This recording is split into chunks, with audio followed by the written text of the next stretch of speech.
Hi everyone, welcome to our YouTube channel black diamond.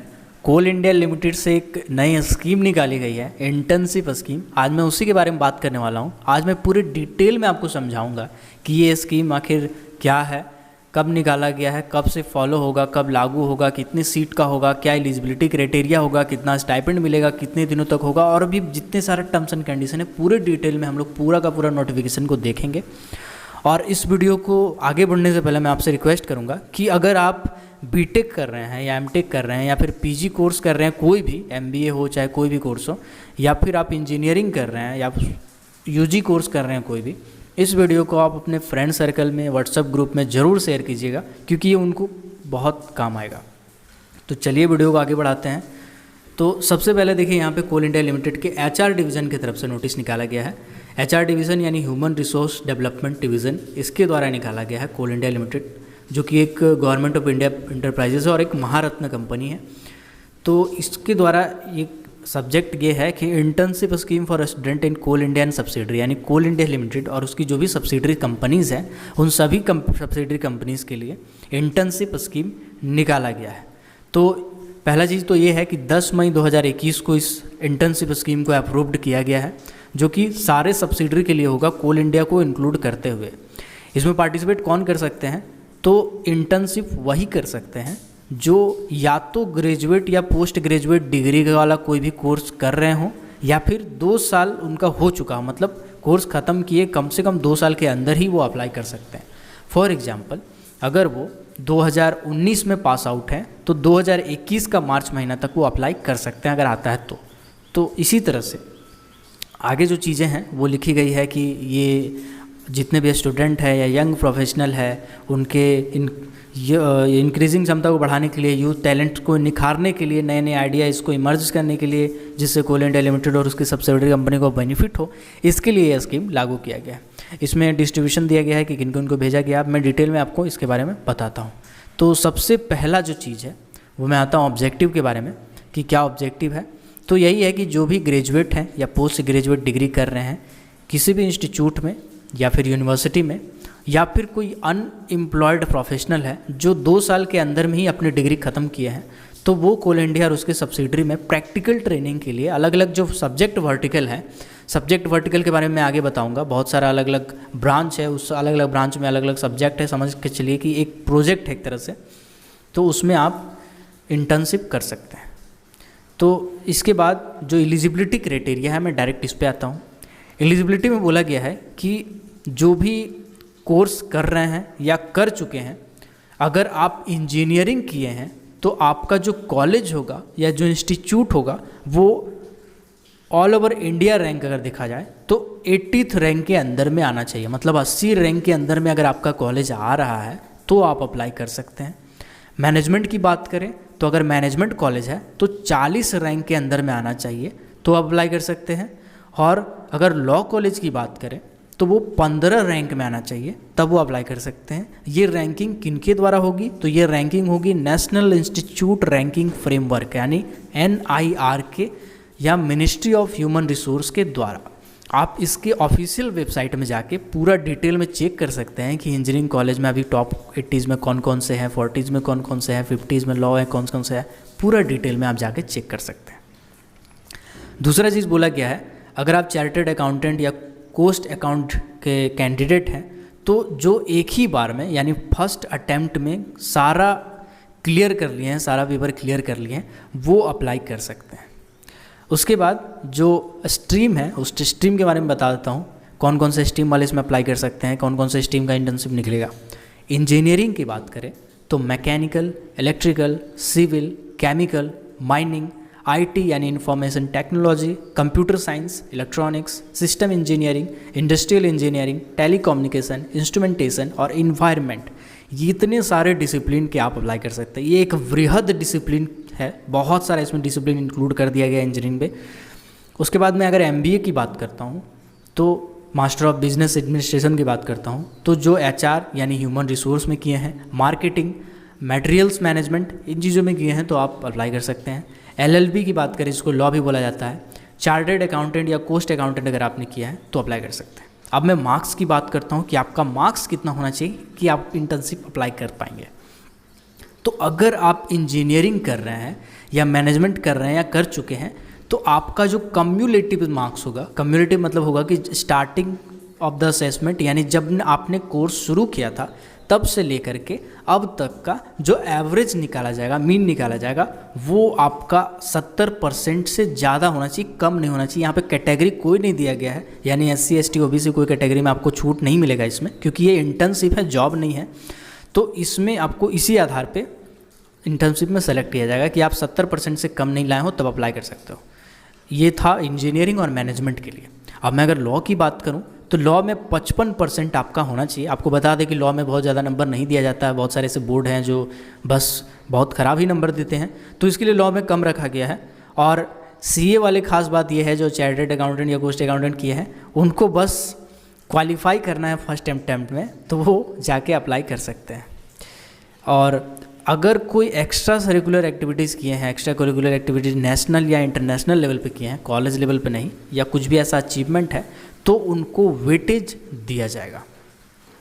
Next जो चीज़ है कि जो यंग प्रोफेशनल हैं जो अपना कोर्स कंप्लीट कर चुके हैं, क्वालिफाइड हैं और जो उनका रिज़ल्ट भी पब्लिश हो चुका है और उनके 2 साल के अंदर तक में वो अप्लाई कर सकते हैं। फॉर एग्जांपल एक एग्जांपल लेते हैं कि जो फाइनल रिज़ल्ट है उनका कोर्स ख़त्म करने के बाद वो 25 जून 2020 को आता है, तो वो कैंडिडेट 1 जुलाई 2020 से लेकर के 30 जून 2022 तक अप्लाई कर सकते हैं।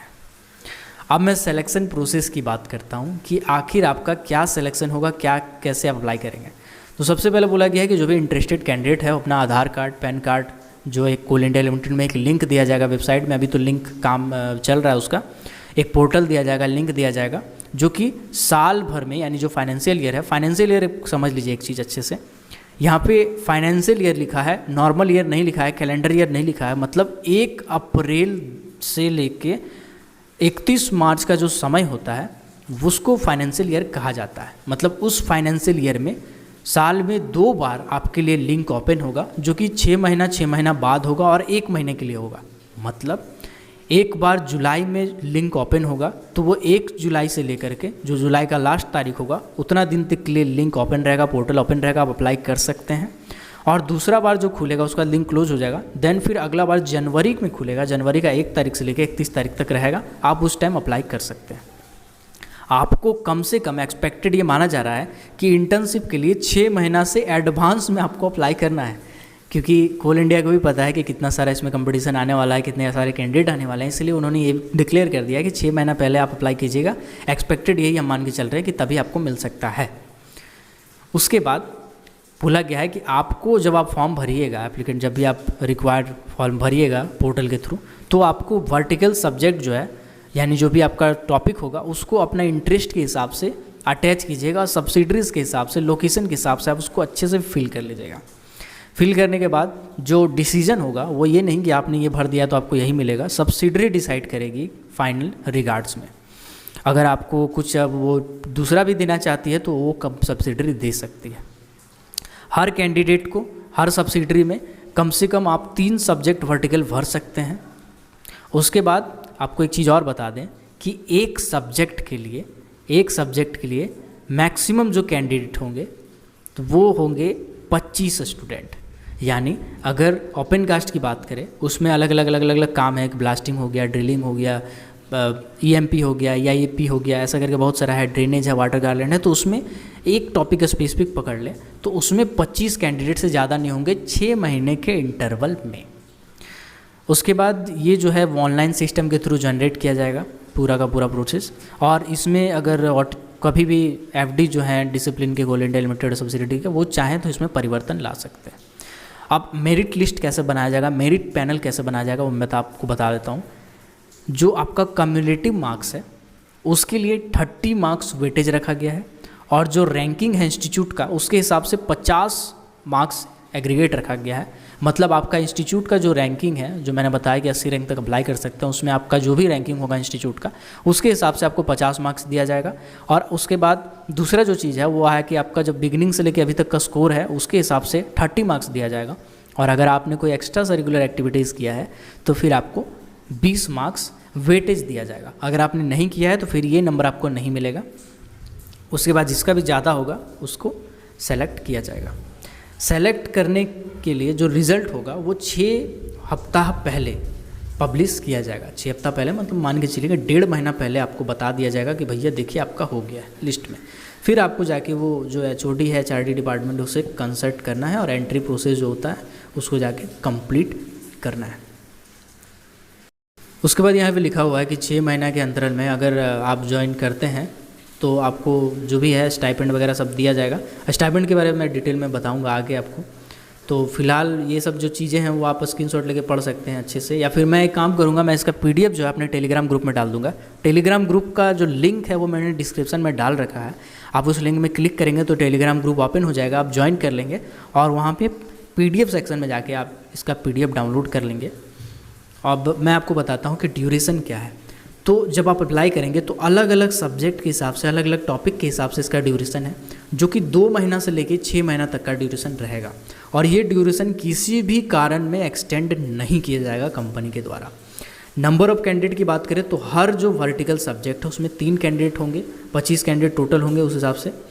स्टाइपेंड की बात करें तो सबसे अच्छी बात यह है कि अगर आप 1 महीना से ज़्यादा ट्रेनिंग करते हैं, जो कि 2 महीना 6 महीना का पीरियड है, तो ऑब्वियसली बात है 1 महीना ज़्यादा ही रहेगा, तो आपको 30,000 रुपया पर मंथ स्टाइपेंड दिया जाएगा।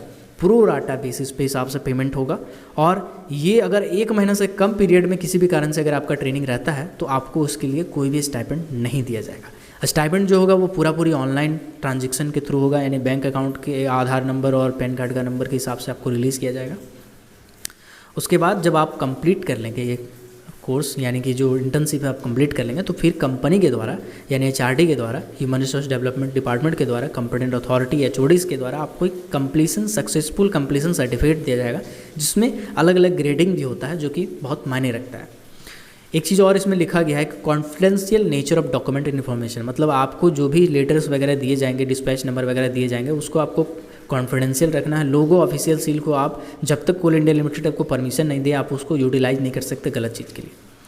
अब मैं आपको सुविधाएं बताता हूँ, बहुत अच्छी सुविधाएं दी जा रही है। सबसे पहले बात करूँ अगर अकोमोडेशन की, तो आपको हॉस्टल या फिर ट्रांजिस्ट कैंप रूम दिया जाएगा शेयरिंग बेसिस पे, मतलब 1 रूम में 2-3 लड़का रहेगा मान के चलिए। और अगर गर्ल्स कैंडिडेट है तो उनको अलग से गर्ल्स हॉस्टल दिया जाएगा, अलग से फैसिलिटीज़ दी जाएगी और उनके लिए भी अलग से अरेंजमेंट है। उसके बाद आपको इसके लिए कोई पैसा नहीं लिया जाएगा, लेकिन जो आपका मील है, मील के लिए आपको पे करना है। खास बात मैं आपको बता दे रहा हूँ कि जो भी कैंटीन हॉस्टल के अंदर में होते हैं उनमें जो चार्जेस होते हैं वो बहुत कम होते हैं। तो आप अगर यहाँ पे खाना खाते भी हैं तो आपको बहुत कम देना पड़ेगा एज़ कम्पेयर टू बाहर। और खाना क्वालिटी की बात करें तो बहुत जगहों पे बहुत अच्छी क्वालिटीज़ है। लॉजिस्टिक की बात करें अगर, तो फिर आपको अपने साथ फ़ोन, मोबाइल फ़ोन, लैपटॉप, ये सब चीज़ें रखनी है जो भी चीज़ें हैं, लेकिन इंटरनेट कनेक्टिविटी जो है वो आपको कंपनी के द्वारा दी जाएगी, सब्सिडरी कंपनी के द्वारा, मतलब वाईफाई आपको दिया जाएगा जो कि अनलिमिटेड होगा। ट्रांसपोर्टेशन की बात करें तो एक बहुत अच्छी चीज़ लिखी गई है इसमें, मैं आपको पहले बता देता हूँ। ट्रांसपोर्टेशन में जो रिमोट एरियाज़ में है उनके लिए कंपनी अरेंज करेगी। और ख़ास बात इसमें लिखा गया है कि female candidate would not be allowed to stay after 6 PM and in case the work so requires her safe transportation will be the responsibility of the project guide। मतलब अगर फीमेल कैंडिडेट है तो उसको 6 बजे शाम के बाद किसी भी हालत में काम में नहीं रखा जाएगा, लेकिन अगर ज़रूरी है तो फिर ये कंपनी की जिम्मेदारी है, प्रोजेक्ट का जो गाइड है उसकी जिम्मेदारी है कि वो उनको सुरक्षित अवस्था में जो स्टे है उनका उस तक पहुँचाए। ये ऑफिशियल लेटर में कोई भी सब्सिडरी या कोई भी कंपनी, किसी भी कंपनी की बात करें अलग अलग फील्ड की, वो नहीं लिखती है नॉर्मली। कोल इंडिया लिमिटेड एक ऐसी कंपनी है जो अपने ऑफिशियल नोटिस में ये चीज़ उजागर कर देती है, स्पष्ट तौर पे लिख देती है कि अगर महिलाओं के सेफ्टी से रिलेटेड बहुत अच्छी चीज़ें हैं, मतलब फीमेल सेफ्टी को लेकर कोल इंडिया लिमिटेड बहुत ज़्यादा टाइट है। और लोकेशन की बात करें तो लोकेशन में बोला गया है कि प्रोजेक्ट लोकेशन जो है वो कंपनी चूज़ करेगी और अपने हिसाब से वो देगी, आपके हिसाब से काम नहीं होगा इसमें। लेकिन एक और चीज़ इसमें फिर लिखा गया है कि female candidates will not be given project work needing to be present at remote locations, otherwise necessary arrangement will be made by the company if so decided. मतलब जो फीमेल कैंडिडेट है उनको रिमोट एरिया में नहीं दिया जाएगा, लेकिन अगर दिया जाता है तो फीमेल कैंडिडेट से रिलेटेड जितनी भी समस्याएं होती है, सेफ्टी, सिक्योरिटी, स्टे, आना जाना, सब चीज़ का सुविधा कंपनी को देना पड़ेगा। ये चीज़ें ऑफिशियल लेटर में लिखी गई है जो कि नॉर्मल कंपनी के द्वारा नहीं लिखी जाती है, बहुत ही अच्छी बात है। उसके बाद जो नेक्स्ट चीज़ें हैं वो है टर्मिनेशन। टर्मिनेशन के बारे में बोला गया है कि भैया 10 दिन पहले आपको नोटिस देंगे और आपको निकाल देंगे कभी भी जब ज़रूरत पड़ेगा तो। एक्सटेंशन में बोला गया कि किसी भी हाल में आपका एक्सटेंशन नहीं किया जाएगा। एम्प्लॉयमेंट में बोला गया है कि भैया आप इंटर्नशिप कर लेंगे तो फिर उसी के हिसाब से आपको कभी भी एम्प्लॉयमेंट के लिए डिमांड नहीं कर सकते या फिर अदर इंटर्नशिप के लिए डिमांड नहीं कर सकते। अब एक चीज़ मैं बताता हूँ कि ये जो सिस्टम है ये एक नया सिस्टम है, इसको लागू किया गया है। ये लागू करने के बाद 2 साल के बाद इसको फिर से एक बार देखा जाएगा, पूरे ऑपरेशन को रिव्यू किया जाएगा। रिव्यू करने के बाद उसके एक्सपीरियंस गेन के हिसाब से और उस रिव्यू के हिसाब से उसमें मॉडिफिकेशन, चेंजेस, अल्टरेशन ये सब चीज़ें की जाएंगी। तो फीडबैक जब भी कोई ऐसा नया स्कीम लागू होता है तो उसको एक टाइम दिया जाता है, 1 साल 2 साल, उसके बाद फिर उसका रिव्यू किया जाता है। रिव्यू करने के बाद फिर उसमें अगर चेंजेस लगते हैं करने चाहिए, अल्टरेशन जो है, मॉडिफिकेशन है, इम्प्रूव करना है, सीट बढ़ाना है, सीट घटाना है, क्या करना है, उसको फिर उस हिसाब से मॉडिफाई किया जाता है। उसके बाद आपको यहाँ पे अलग अलग डिसिप्लिन दिया हुआ है कि अगर माइनिंग डिसिप्लिन है तो आपका सब्जेक्ट वर्टिकल कौन सा है, ऐसी चीज़ें यहाँ पर डिटेल में दी हुई हैं। आपको मैं इसका PDF टेलीग्राम ग्रुप में डाल दूँगा, आप वहाँ से जाके डाउनलोड कर सकते हैं इसको। तो जो इसका माइनिंग डिसिप्लिन में है, ओपन कास्ट माइनिंग में देखिएगा अलग अलग 7 वर्टिकल है। उसी तरह अंडरग्राउंड माइनिंग की बात करें तो इसमें भी अलग अलग वर्टिकल है। इलेक्ट्रिकल डिसिप्लिन की बात करें तो सब्जेक्ट वर्टिकल इसमें अलग अलग है। इसी तरह से अगर मैं इलेक्ट्रॉनिक्स एंड कम्युनिकेशन इंजीनियरिंग की बात करूँ तो इसमें 8 अलग अलग सब्जेक्ट वर्टिकल है। सिविल डिसिप्लिन की बात करूँ तो 12 सब्जेक्ट वर्टिकल है। इन्वायरमेंटल डिसिप्लिन की बात करूँ तो 10 सब्जेक्ट वर्टिकल है। इसी तरह से उसमें अलग अलग सब्जेक्ट वर्टिकल दिया हुआ है। इंडस्ट्रियल इंजीनियरिंग की बात करूँ तो 9 है, और केमिकल इंजीनियरिंग की बात करूँ सब्जेक्ट वर्टिकल टोटल 9 है। HR डिसिप्लिन की बात करूँ तो 6 टोटल अलग अलग डिसिप्लिन, 13 है। चार्टर्ड अकाउंटेंट, कोस्ट अकाउंटेंट की बात करूँ तो 6 आपका सब्जेक्ट वर्टिकल है। लीगल डिसिप्लिन में 1 है टोटल। मार्केटिंग एंड सेल्स डिसिप्लिन की बात करें तो सब्जेक्ट वर्टिकल टोटल 13 है। कंप्यूटर साइंस या IT सेक्टर यानी इन्फॉर्मेशन टेक्नोलॉजी डिसिप्लिन की बात करें तो सब्जेक्ट वर्टिकल 9 है। मटेरियल मैनेजमेंट डिसिप्लिन की बात करें तो सब्जेक्ट वर्टिकल 7 है। मैकेनिकल डिसिप्लिन में सब्जेक्ट वर्टिकल जो है वो सबसे ज़्यादा है, 15 है। तो इस हिसाब से पूरा दिया हुआ है। आप इसका स्क्रीनशॉट लेके पॉज करके भी पढ़ सकते हैं, या फिर इसका अगर आप PDF चाहते हैं पूरा डिटेल में तो मैं अपना टेलीग्राम ग्रुप में डाल दिया हूँ, आप वहाँ से जाके ज़रूर डाउनलोड कर लीजिएगा। और ऐसे ही वीडियो से अपडेट रहने के लिए हमारे चैनल को जरूर सब्सक्राइब कीजिएगा और बेल आइकन को प्रेस कर दीजिएगा। और इससे रिलेटेड जब भी आती है, अभी फ़िलहाल इसका इंटरनल न्यूज़ जो है वो ये है कि अभी इसका पोर्टल का काम चल रही है। पोर्टल अभी लागू नहीं किया गया है। पोर्टल आई थिंक जुलाई में खोल दिया जाएगा, ओपन कर दिया जाएगा, और जुलाई से एप्लीकेशन स्टार्ट हो जाएगा। तो आप इसके लिए अपडेट रहिएगा मेरे चैनल से। जब भी ऐसा न्यूज़ आता है, अपडेट आता है, तो मैं आपको उससे अपडेट रखूँगा।